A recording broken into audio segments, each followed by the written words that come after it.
पठानकोट ते हमला होया एयरबेस ते कुछ दिनों बाद कि जी पंजाब सानू 7.5 करोड़ रुपया पे करे क्योंकि असीं तुहाडे वास्ते मिलिटरी भेजी सी। पंजाब ने इंडिया तो मिलिटरी धारी ली। नमस्कार। तो सबसे पहले आप सभी लोगों को नव वर्ष की बहुत बहुत बधाइयाँ। मैं प्रभु श्री राम से यह प्रार्थना करूंगा कि आप सभी लोग खुशी से रहें और आपका यह जो साल है वो भी बहुत अच्छे से हंसते खेलते खुशी के साथ बीते। चलिए इस वीडियो को प्रारंभ करते हैं। तो स्टार्टिंग में आपने जो वीडियो क्लिप देखा वो है पंजाब का। पंजाब में जो भगवंत मान है जो कि फिलहाल अभी पंजाब के चीफ मिनिस्टर बने हुए हैं, वो जैसे ही चीफ मिनिस्टर बने पंजाब के तभी से लग रहा है जैसे कि ये जो खालिस्तान का मुद्दा है वो और ज़्यादा बढ़ चढ़ के सामने निकल रहा है। जैसा कि लोग पहले से जानते थे, जैसा कि मैंने भी आपको बताया था कि अगर आम आदमी पार्टी जीतती है तो ये खालिस्तान का मुद्दा कैसे न कैसे करके जरूर निकलेगा और बढ़ चढ़कर सामने आएगा। और इस वीडियो में आपने भी सुना कि जो भगवंत मान है वो किस तरीके से ये पूरा मुद्दा सामने निकालने की कोशिश कर रहे हैं। उनको ये बात बोलने की ज़रूरत ही क्या थी कि पंजाब और हिंदुस्तान क्या अलग अलग है। ये चीज़ें बोलने की ज़रूरत थी क्यों उनको। और जितनी भी चीज़ें उन्होंने इस वीडियो में बोला है वो सब के सब एकदम सफ़ेद झूठ है और इसको आप अभी एकदम आसानी से समझ सकते हो। तो चलिए पहले मैं पूरा वीडियो आपको प्ले करके दिखाता हूँ, फिर मैं भगवंत मान जी के एक एक झूठ का पर्दाफाश करूंगा। जो पठानकोट ते हमला होया एयरबेस ते मिलिटरी आई, मुकाबला किया, उन्होंने मार दिता गया। कुछ दिनों बाद हमले तो 1.5 महीना 2 महीने बाद चिट्ठी मिली एक मैनू कि जी पंजाब सानू 7.5 करोड़ रुपया पे करे क्योंकि असीं तुहाडे वास्ते मिलिटरी भेजी सी। मैं कहा जी कमाल है। मैं साधु सिंह जी नाल लिया, प्रोफेसर साधु सिंह मेरे नाल सी। असी राजनाथ जी को गए, असी कहा जी 7.5 करोड़ रुपया दे दें, साडे MP लैड चो कट लियो, पर नाल लिख के दे दो कि असी पंजाब नूं किराए ते मिलिटरी दिन्ने आ। पंजाब हिस्सा नहीं है देश का। सब तो पहला बंदूक की गोली साडियां छातियां ते बजदी है कि पंजाब ने मतलब इंडिया तो पंजाब ने इंडिया तो मिलिटरी धारी ली। फिर माफ किए जी उन्होंने, जो उन्होंने पता लगे गल वधूगी। असी याद कराइए मुड़ के साडे ते कोई कष्ट पै जे तुसीं साथों रेंट लो, इदू वड्डा होर की मार हो सकती है। सबसे पहली बात, 2016 में जो रक्षा मंत्री थे वह मनोहर पारीकर थे, ना कि राजनाथ सिंह जी।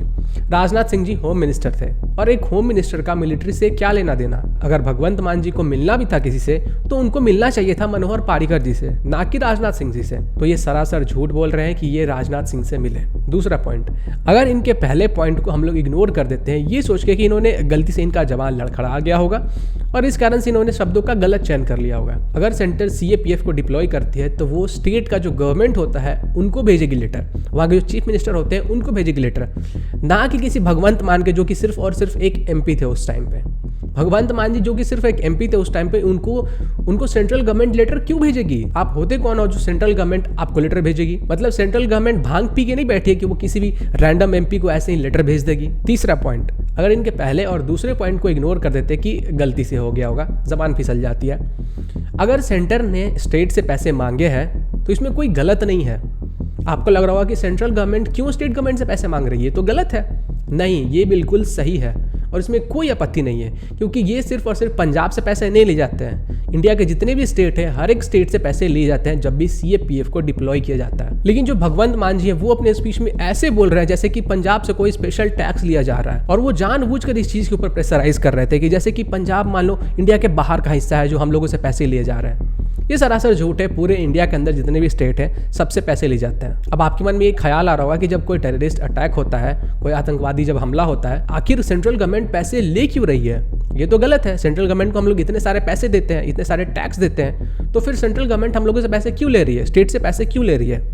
दरअसल ये हमारे कॉन्स्टिट्यूशन में लिखा हुआ है। जब भी CAPF को डिप्लॉय किया जाएगा तो जो स्टेट गवर्नमेंट होगी वो सेंट्रल गवर्नमेंट को पैसे देगी। अब जब हमारे संविधान में ये चीजें लिखी हुई है तो आप इस चीज को कैसे मना कर सकते हो? लेकिन भगवंत मान जी को तो कोई फर्क नहीं पड़ता है। कितना भी झूठ बोल लो, कितना भी झूठ बोल लो। खैर वो आते भी किस पार्टी से हैं? आम आदमी पार्टी।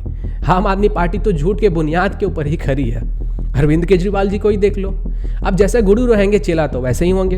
अब आपके मन में ये डाउट आ रहा होगा कि भगवंत मान जी ने शायद कॉन्स्टिट्यूशन नहीं पढ़ा होगा, इसलिए उनको नहीं पता ये सब चीज़ें। जी नहीं, भगवंत मान जी ने भी एकदम अच्छे तरीके से कॉन्स्टिट्यूशन पढ़ा है और उनको हर एक लूप होल मालूम है हमारे कॉन्स्टिट्यूशन के अंदर, तभी वो ये सब चीज़ें असेंबली में खड़े होकर कह रहे हैं। क्योंकि अगर ये चीज़ें वो बाहर में रह के कहते, कहीं और जाके कहते, तो उनके ऊपर कार्रवाई हो सकती थी। लेकिन क्योंकि वो असेंबली में खड़े हैं इसलिए उनके ऊपर कोई कार्रवाई नहीं होगी, यहाँ तक कि कोर्ट भी उन्हें नहीं छू सकता है। तो भगवंत मान जी ने हमारे कॉन्स्टिट्यूशन को एकदम अच्छे से पढ़ा है, उनको मालूम है कि वो कहाँ पे जाकर क्या बोलेंगे तो उनके ऊपर कोई कार्रवाई नहीं होगी। अब मुझे ये समझ में नहीं आता है कि पंजाब की वो कौन लोग हैं जिन्होंने आम आदमी पार्टी को वोट दिया, क्योंकि आप लोगों ने अपनी कब्र खुद खो दी है। अब 5 साल तक आपको ये सब कुछ झेलना पड़ेगा और ये सब चीज़ें तो अभी शुरू हुई हैं, अभी तो 5-10 दिन ही हुए हैं। अभी देखो आगे आगे धीरे धीरे क्या क्या चीज़ें निकल के आती है। आपका भविष्य, आपके बच्चे का भविष्य, हमारे देश का भविष्य, स्टेट का भविष्य, हर एक चीज़ डिटरमाइन करता है। और अगर आपने एक गलत वोट दिया तो उसका असर हर एक जगह पे